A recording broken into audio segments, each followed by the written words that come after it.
श्री दुर्गा नवरात्र व्रत कथा।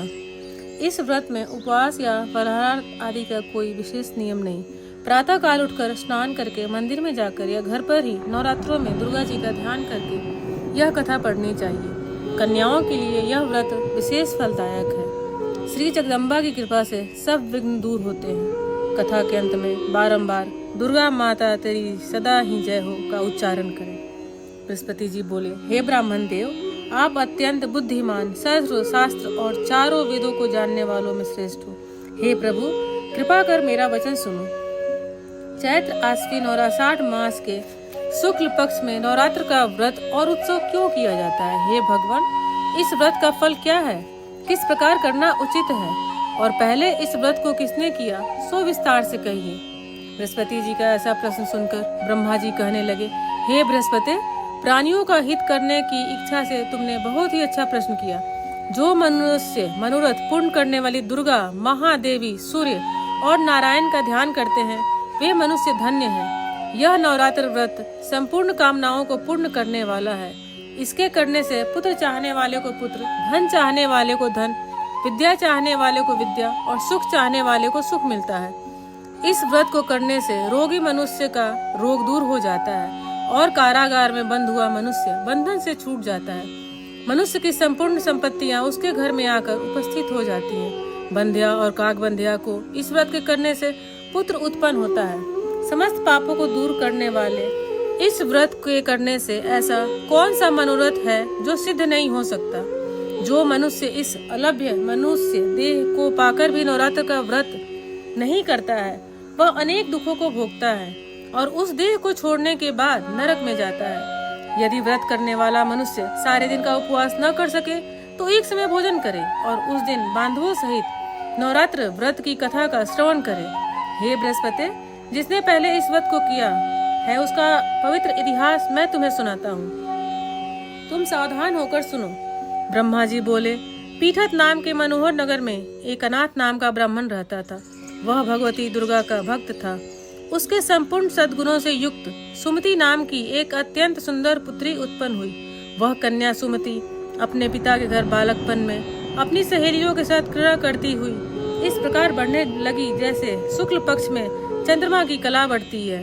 उसका पिता प्रतिदिन दुर्गा की पूजा और होम किया करता था। उस समय वह भी नियम से वहां उपस्थित होती थी। एक दिन वह सुमति अपनी सखियों के साथ खेलने लग गई और भगवती के पूजन में उपस्थित नहीं हुई। उसके पिता को पुत्री की ऐसी असावधानी देखकर क्रोध आया और पुत्री से कहने लगा, रे दुष्ट पुत्री, आज प्रभात से तुमने भगवती का पूजन नहीं किया। इस कारण मैं किसी कुष्ठी और दरिद्री मनुष्य के साथ तेरा विवाह करूंगा। इस प्रकार कुपित पिता के वचन सुनकर सुमति को बड़ा दुख हुआ और पिता से कहने लगी, हे पिताश्री, मैं आपकी कन्या हूँ तथा मैं आपके सब तरह से अधीन हूँ। जैसी आपकी इच्छा हो वैसा ही करो, पर होगा वही जो मेरे भाग्य में लिखा है। मेरा इस पर पूर्ण विश्वास है। मनुष्य जाने कितने मनोरथों का चिंतन करता है, पर होता वही है जो भाग्य में विधाता ने लिखा है। जैसे अग्नि में परे तृणादि अग्नि को अधिक प्रदीप्त कर देते हैं, उसी तरह अपनी कन्या के ऐसे निर्भयता से कहे हुए वचन सुनकर उस ब्राह्मण को अत्यंत क्रोध आया। तब अपनी कन्या का विवाह एक कुष्ठी के साथ कर दिया और अत्यंत क्रुद्ध होकर पुत्री से कहने लगा कि जाओ जाओ, जल्दी जाओ, अपने कर्म का फल भोगो। देखे केवल भाग्य भरोसे पर रहकर क्या करती है। इस प्रकार से कहे हुए पिता के कटु वचनों को सुनकर सुमति मन में विचार करने लगी, ओह मेरा बड़ा दुर्भाग्य है जिससे मुझे ऐसा पति मिला।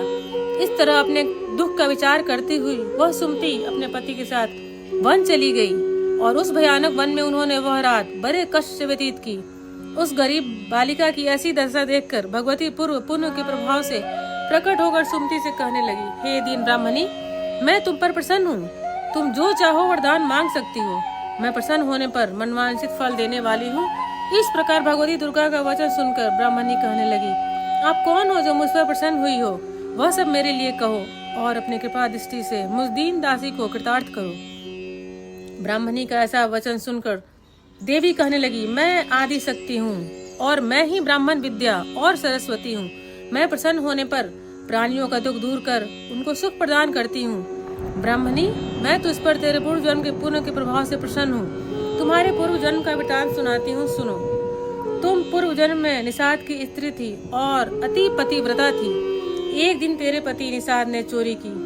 चोरी करने के कारण तुम दोनों को सिपाहियों ने पकड़ लिया और ले जाकर जेल खाने में कैद कर दिया। उन लोगों ने तेरे को और तेरे पति को भोजन भी नहीं दिया। इस प्रकार नवरात्रों के दिनों में तुमने न तो कुछ खाया और न ही जल ही पिया, इसलिए 9 दिन तक का नवरात्र व्रत हो गया। हे ब्राह्मणी, उन दिनों में जो व्रत हुआ उस व्रत के प्रभाव से प्रसन्न होकर मनवांछित वर दे रही हूँ। तुम्हारी इच्छा हो वह वरदान मांगो। इस प्रकार दुर्गा के कहे हुए वचन सुनकर ब्राह्मणी बोली, हे माँ दुर्गे, अगर आप मुझ पर प्रसन्न हैं तो कृपा कर मेरे पति के कोढ़ दूर को करो। देवी कहने लगी कि उन दिनों में जो तुमने व्रत किया था उस व्रत के एक दिन का पुण्य अपने पति का कोढ़ दूर होने के लिए अर्पण करो। मेरे प्रभाव से तेरा पति कोढ़ से रहित और सोने के समान शरीर वाला हो जाएगा। ब्रह्मा जी बोले। इस प्रकार देवी का वचन सुनकर वह ब्राह्मणी अपने पति को निरोग करने की इच्छा से ठीक है ऐसे बोली। तब उसके पति का शरीर भगवती दुर्गा के कृपा से कुष्ठहीन होकर अति कांति युक्त हो गया, जिसके कांति के सामने चंद्रमा की कांति भी क्षीण हो जाती है। वह ब्राह्मणी पति की मनोहर देह को देखकर देवी की स्तुति करने लगी। हे माँ दुर्गे, आप दुर्गति को दूर करने वाली, तीनों जगत का संताप हरने वाली, समस्त दुखों को दूर करने वाली, रोगी मनुष्य को निरोग करने वाली, प्रसन्न होने पर मनवांछित वस्तु को देने वाली और दुष्ट मनुष्य का नाश करने वाली हो। तुम ही सारे जगत की माता पिता हो। हे अम्बे, मुझ अपराध रहित अबला की मेरे पिता ने कुष्ठी के साथ विवाह कर मुझे घर निकाल दिया। उसकी निकाली हुई मैं पृथ्वी पर घूमने लगी। आपने ही मेरा उस आपत्ति रूपी समुद्र से उद्धार किया है। हे देवी, आपको मैं बारंबार प्रणाम करती हूँ, मुझ दिन की रक्षा करो। ब्रह्मा जी बोले, हे बृहस्पति, इसी प्रकार उस सुमति ने मन से देवी की बहुत स्तुति की। उससे की हुई स्तुति सुनकर देवी को बहुत संतोष हुआ और ब्राह्मणी से कहने लगी, हे ब्राह्मणी, तेरे उदालय नाम का अति बुद्धिमान, कीर्तिवान और जितेंद्रिय पुत्र शीघ्र ही होगा। ऐसे कहकर वह देवी उस ब्राह्मणी से फिर कहने लगी कि हे ब्राह्मणी, और जो तेरी इच्छा हो वही मनवांछित वस्तु मांग सकती है। ऐसा भगवती दुर्गा का वचन सुनकर सुमति बोली, हे भगवती दुर्गे, अगर आप मेरे ऊपर प्रसन्न हैं तो कृपा कर मुझे वह नवरात्रि व्रत विधि बताइए जिसके करने से आप प्रसन्न होकर मनवांछित फल देती हैं। इस प्रकार ब्राह्मणी के वचन सुनकर माँ दुर्गा कहने लगी, हे ब्राह्मणी, मैं तुम्हारे लिए संपूर्ण पापों को दूर करने वाली नवरात्र व्रत की विधि को बतलाती हूँ, जिसको सुनने से तमाम पापों से छूटकर मोक्ष की प्राप्ति हो जाती है। आश्विन मास के शुक्ल पक्ष की प्रतिपदा से लेकर 9 दिन तक विधि पूर्वक व्रत करें। यदि दिन भर का व्रत न कर सके तो एक समय भोजन करें। पढ़े लिखे ब्राह्मणों से पूछकर कलश स्थापना करें और वाटिका बनाकर उसको प्रतिदिन जल से सींचे। महाकाली, महालक्ष्मी और महासरस्वती इनकी मूर्तियां बनाकर उनके नित्य विधि सहित पूजा करें और पुष्पों से विधि पूर्वक अर्घ्य दे। बिजौर के फूल से अर्घ्य देने से रूप की प्राप्ति होती है। जायफल से कीर्ति, दाख से कार्य की सिद्धि एवं सुख संपत्ति होती है। आंवले से सुख एवं कीर्ति और केले से भूषण एवं पुत्र की प्राप्ति होती है। इस प्रकार फलों से अर्घ्य देकर यथा विधि हवन करें। खांड, घी, गेहूं, शहद, जौ, तिल, बिल्व, नारियल, दाख और कदम, इनसे हवन करें। गेहूं होम करने से लक्ष्मी की प्राप्ति होती है। खीर व चंपा के पुष्पों से धन, पत्तों से तेज और सुख की प्राप्ति, कमल से राज, सम्मान और खांड, घी, नारियल, जौ और तिल, इनसे तथा फलों से होम करने से मनवांछित वस्तु की प्राप्ति होती है। व्रत करने वाला मनुष्य इस विधान से होम कर आचार्य को अत्यंत नम्रता से प्रणाम करे और व्रत की सिद्धि के लिए उसे दक्षिणा दे।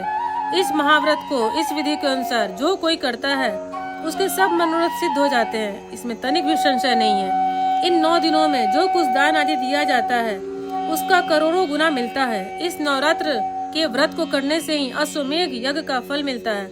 हे ब्राह्मणी, इन संपूर्ण कामनाओं को पूर्ण करने वाले उत्तम व्रत को तीर्थ, मंदिर अथवा घर में ही विधि के अनुसार करें। ब्रह्मा जी बोले, हे बृहस्पति, इस प्रकार ब्राह्मणी को व्रत की विधि और फल बताकर देवी अंतर्ध्यान हो गई। जो मनुष्य या स्त्री इस व्रत को भक्ति पूर्वक करता है वह इस लोक में सुख पाकर अंत में दुर्लभ मोक्ष को प्राप्त होता है। हे बृहस्पति, यह दुर्लभ व्रत का महात्म्य मैंने तुम्हारे लिए बतलाया है। बृहस्पति जी कहने लगे, हे ब्राह्मण, आपने मुझ पर अति कृपा की जो अमृत के समान इस नवरात्र व्रत का महात्म्य सुनाया। हे प्रभु, आपके बिना और कौन इस महात्म्य को सुना सकता है। ऐसे बृहस्पति जी के वचन सुनकर ब्रह्मा जी बोले, हे बृहस्पति, तुमने सब प्राणियों का हित करने वाले इस अलौकिक व्रत को पूछा है, इसलिए तुम धन्य हो। यह भगवती शक्ति संपूर्ण लोकों का पालन करने वाली है। इस महादेवी के प्रभाव को कौन जान सकता है, अर्थात कोई नहीं जान सकता। दुर्गा माता तेरी सदा ही जय हो, दुर्गा माता तेरी सदा ही जय हो, दुर्गा माता तेरी सदा ही जय हो। जय माता दी।